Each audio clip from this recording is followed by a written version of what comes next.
Bismillahirrahmanirrahim. Assalamualaikum warahmatullahi wabarakatuh. Masuk kita pada pertemuan yang ke-11, yaitu membahas tentang materi bab yang ke-9 mengenai mencari gagasan usaha. Khusus materi ini tidak ada tugas secara individu, jadi kamu boleh mendengarkannya di luar jam kuliah. Adapun tugas dikerjakan secara kelompok berbatas waktu. Batas waktunya bisa dilihat di classroomnya masing-masing. Baik, kita mulai tentang materi ini. Bagi teman-teman semua yang punya materinya, bisa dibuka di halaman yang ke-121. Berikut ini adalah tujuan pengajaran yang diharapkan bisa dicapai oleh kamu semuanya. Dari mulai tentang menjelaskan mencari gagasan baru seperti apa, kemudian bidang usaha kelompok kreatif, kemudian bidang usaha kelompok konsultatif, kemudian kelompok pelayanan, kelompok analisis, dan ide usaha dari melakukan imitasi. Kemudian ada juga metode ATM yang kamu harus bisa lakukan dengan cara mempelajari bisnis yang sudah ada sekarang, yang sudah booming sekarang, yang sukses sekarang. Kemudian kamu kaji input dan outputnya. Kemudian kamu lakukan analisis bagaimana tren populasi dan data demografi. Kemudian tren ekonomi, dan bisa melakukan ini 1 sampai dengan 4, itu amati. Kemudian T-nya itu adalah tiru, M-nya itu adalah modifikasi. Jadi metode ATM, amati, tiru, modifikasi. Dan yang terakhir, metode ATM itu kamu harus mampu meniru dan memodifikasi 4P. 4P itu place, price, product, and promotion. Nah, ini penjelasan tentang modifikasi 4P. Harus bisa menjawab apa sih yang diinginkan konsumen. Kamu cari tahu yang berhubungan dengan produk kamu, apa yang diinginkan konsumen. Pertanyaan ini butuh pendalaman. Jadi setiap kelompok itu akan berbeda-beda mendefinisikan atau mengidentifikasikan apa yang diinginkan oleh konsumen. Kemudian setelah tahu apa yang diinginkan, berarti kita berpikir selanjutnya, yaitu bagaimana cara memuaskan atau memenuhi apa yang diinginkan oleh konsumen.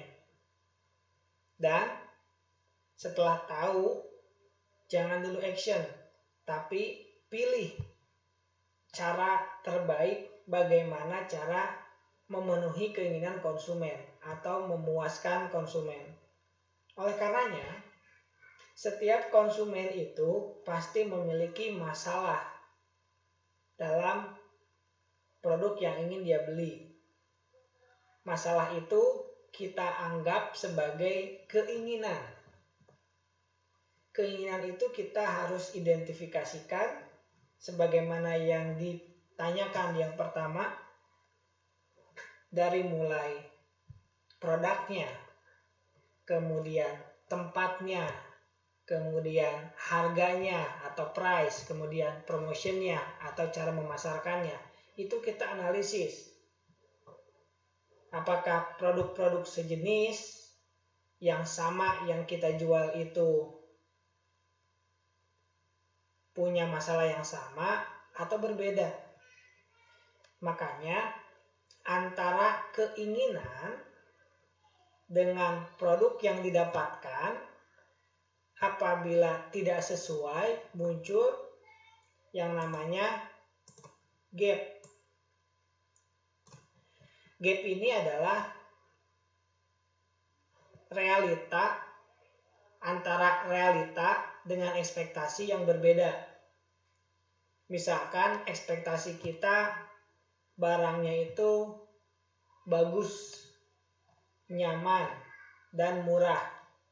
Ternyata realitanya adalah barangnya itu jelek, tidak nyaman, tapi murah. Berarti ada dua yang belum tercapai, yaitu barangnya bagus sama nyaman. Seperti itu. Jadi gap itu yang harus kita identifikasikan. Kemudian kita penuhi. Disitulah peluang usaha. Makanya solusinya adalah mengetahui apa yang diinginkan konsumen, kemudian bagaimana cara untuk memenuhinya, solusinya. Berikutnya, kita bisa melakukan analisis, dari mulai analisis dimensi. Dimensi itu bentuk. Seperti dulu, kita kenal atau kita pernah tahu minimal ketika untuk menulis itu belum ada pulpen, menggunakan box tinta atau tempat tinta. Ketika nulis harus dicelupkan dulu, kemudian baru ditulis. Itu ada masalah. Ribet, harus bawa dua alat sekaligus. Makanya kita analisis, ternyata kalau tinta itu cepat kering kalau misalkan kita buka. Kemudian tidak ada bentuk-bentuk yang variatif sehingga badannya kita bisa ubah menjadi badan yang warna-warni. Dulu belum ada tutup untuk menulis atau alat tulis atau pena ya. Sekarang kita bisa buat penutupnya agar tidak kotor kemana-mana. Ke tas kita kah, ke baju kita kah, atau ke celana kita. Kemudian fungsinya dulu hanya untuk menulis saja. Sekarang kita bisa tambah dengan adanya radio kah, adanya lampu kah, adanya penggaris kah, dan lain sebagainya. Kemudian kita juga bisa identifikasikan masalah. Dulu sebelum adanya mobil, pada pakai sepeda. Nah, sepeda itu masalahnya adalah tidak muat banyak. Hanya bisa 1, mungkin maksimal 3, atau nggak bisa lebih dari 5. Seperti itu. Nah, itu masalah. Maka dibuatlah sepeda yang bisa muat banyak, seperti gambar ini. Kemudian, masalah berikutnya dari sepeda, yaitu capek. Kalau nggak dikayu oleh kita, sepeda nggak akan maju. Maka muncul sepeda yang beroda 4 ini, yang dikayu nggak cuma oleh 1. Jadi kalau ada yang capek 1 orang, bisa dikayu oleh 2 orang yang lainnya. Seperti itu, mengidentifikasikan masalah dan bagaimana cara membuat solusinya. Kemudian kita sering lihat box atau mobil box ya, atau truk box gitu, yang digunakan untuk membawa barang-barang. Barang-barang itu kadang dimasukkan ke dalam box yang boxnya itu polos. Padahal truk box itu berjalan-jalan jauh dan dilihat oleh banyak orang. Iklan dibutuhkan agar orang-orang tahu tentang produk kita. Oleh karenanya, mobil box yang masih polos itu bisa kita gunakan untuk ajang iklan, sehingga banyak orang yang melihatnya. Seperti itu. Kemudian dari fungsi ini adalah cairan untuk membersihkan kaca. Tentu posisi kita membersihkan kaca, tangan kanan atau tangan kiri kita atau salah satu tangan kita itu mengelap kaca dan salah satu tangan lainnya itu adalah menyemprotkan. Sebelum ada semprotan ini, lap itu dimasukkan ke dalam ember atau wadah yang berisikan cairan pembersih kaca, kemudian ditempelkan. Itu ribet. Kenapa ribet? Karena lapnya jadi basah, kemudian ada air-air yang lebih banyak yang turun ke bawah. Sehingga dibuatlah seperti ini. Jadi diawali dari masalah. Apa yang dibutuhkan oleh konsumen. Kita kasih solusinya sehingga mereka menjadi butuh terhadap produk kita dan yang pasti pada akhirnya mereka akan membeli produk kita. Kemudian kita bisa melakukan analisis kompetitif. Dulu cat itu kita bisa beli 5 kilo, 10 kilo, 15 kilo. Padahal yang kita cat mungkin hanya sedikit. Jadi kalau kita belinya 5 kilo, 10 kilo terlalu banyak. Maka muncul yang namanya cat kiloan.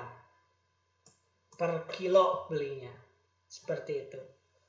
Kemudian kita juga banyak sekali masalah dalam pakaian kita yang sering terbuang. Kita kasih terlalu jelek, kita pakai, kita nggak mau pakai.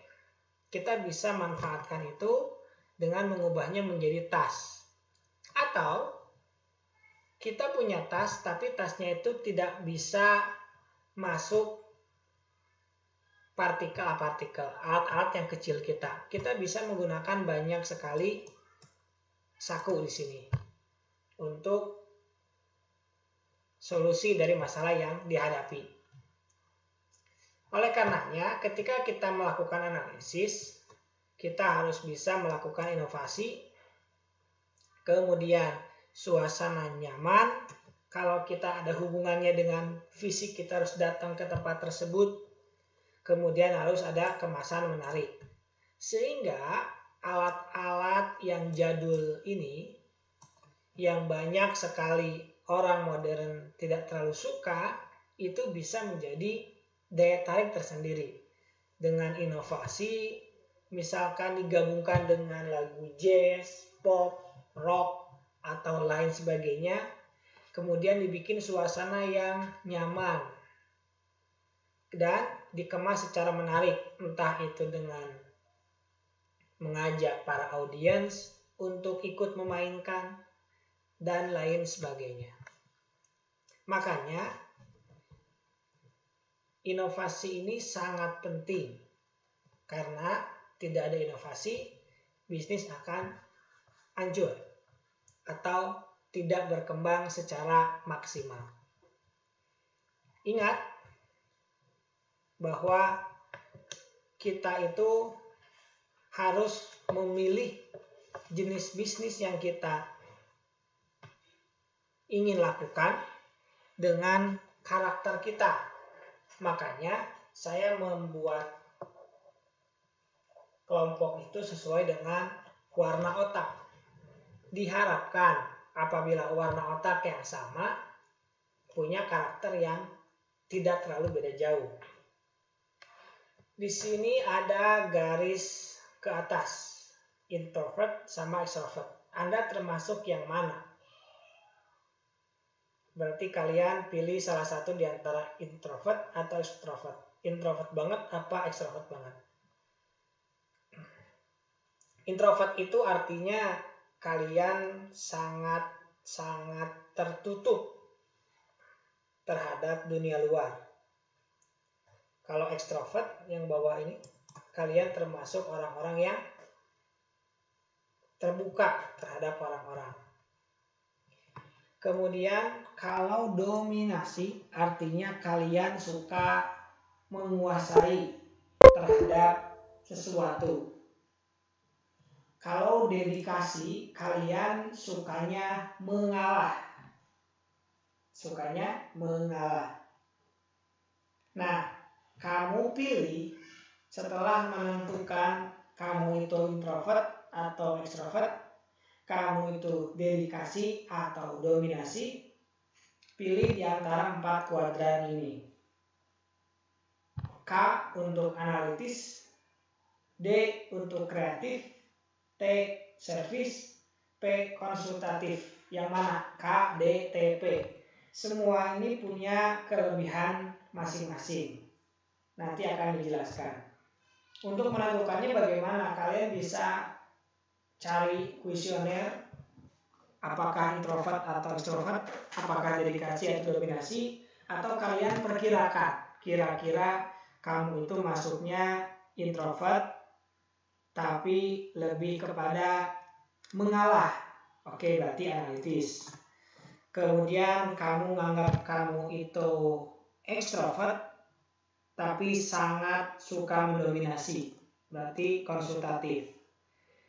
Begitu seterusnya. Oke. Kalau kamu udah menentukan, kita bisa lanjut materi ini.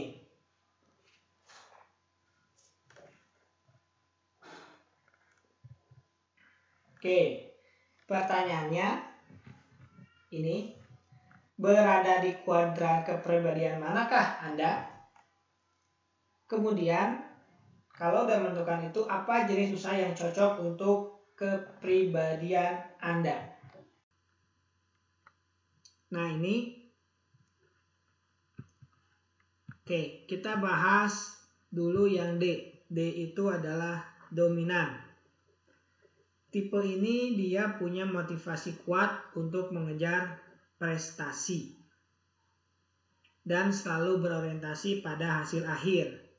Dia sangat senang tantangan. Untuk berhasil dia harus kerja keras. Kalau perlu, cara apapun dia lakukan. Tapi dia tidak peduli sama lingkungan pergaulan. Nggak banyak bicara. Tapi dia suka serba cepat dan praktis langsung ke sasaran.